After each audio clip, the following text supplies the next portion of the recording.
Hai, hello. Di video kali ini kita akan mempelajari jenis frase yang nomor 4.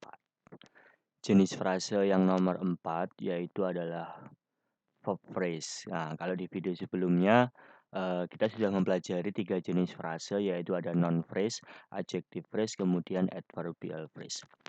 Nah, yang keempat ini adalah verb phrase. Verb phrase itu apa? Yaitu adalah frase. Nah, ini adalah jenis dari frase yang head-nya ya, head-nya ini adalah berupa verb. Jadi kenapa dia disebut dengan verb phrase? Karena head-nya ini berupa verb. Makanya dia disebut dengan verb phrase.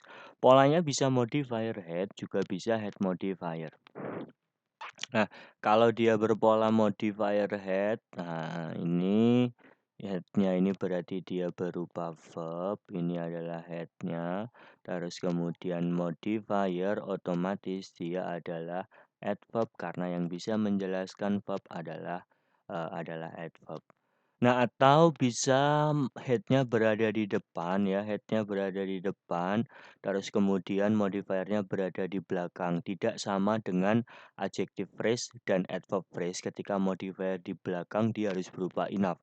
Untuk verb phrase ini ketika modifier berada di belakang, di depan ini head-nya berupa verb, modifiernya tetap sama berupa adverb apapun adverbnya, tidak harus berupa enough. Nah, atau yang namanya verb phrase ini polanya adalah auxiliary verb.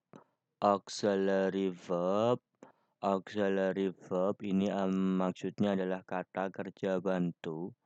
Nah, ini belum kita pelajari ya, kata kerja bantu.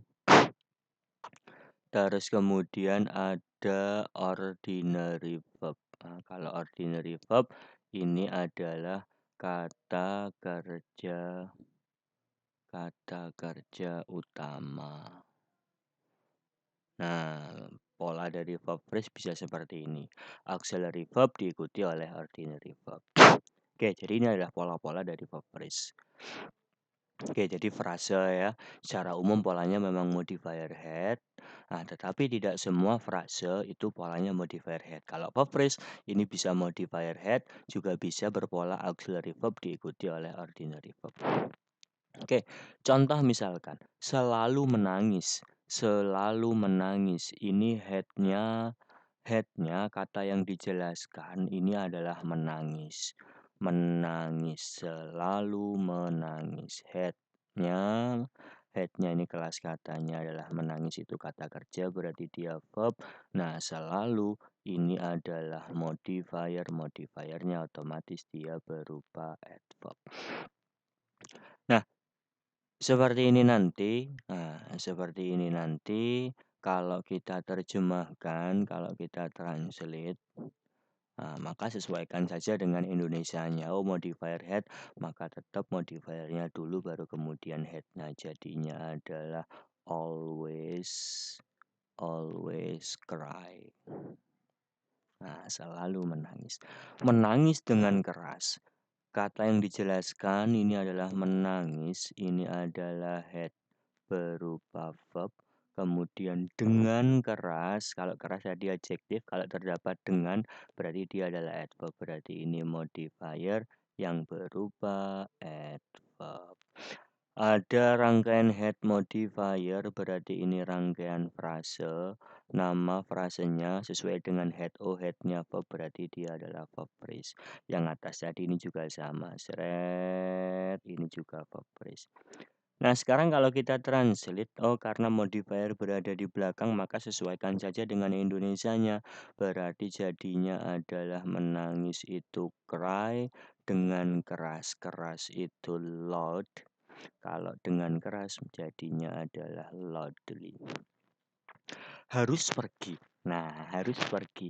Kata yang dijelaskan harusnya apa perginya. Nah, ini kata yang dijelaskan adalah pergi. Seret ini dia sebagai head.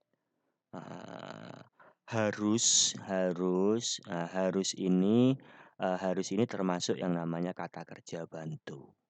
Nah, berarti pergi tidak kita tulis dengan head ya. Kita ganti dengan ordinary. Pergi ini adalah verb ordinary verb karena dua-duanya baik harus maupun pergi ini adalah verb, tetapi kalau pergi ini ordinary verb, kalau harus ini adalah auxiliary verb. Nah, rangkaian frase, verb phrase itu juga bisa berpola auxiliary verb diikuti ordinary verb. Sehingga kalau kita terjemahkan jadinya adalah harus, must, pergi, go, must go. Nah, ini juga rangkaian verb. Jadi kesemuanya tiga-tiganya ini nah ini adalah membentuk rangkaian yang namanya rangkaian verb phrase. Oke, itu berkenaan dengan verb phrase. Sekian untuk video saya kali ini. Jumpa lagi di video saya berikutnya. Good luck.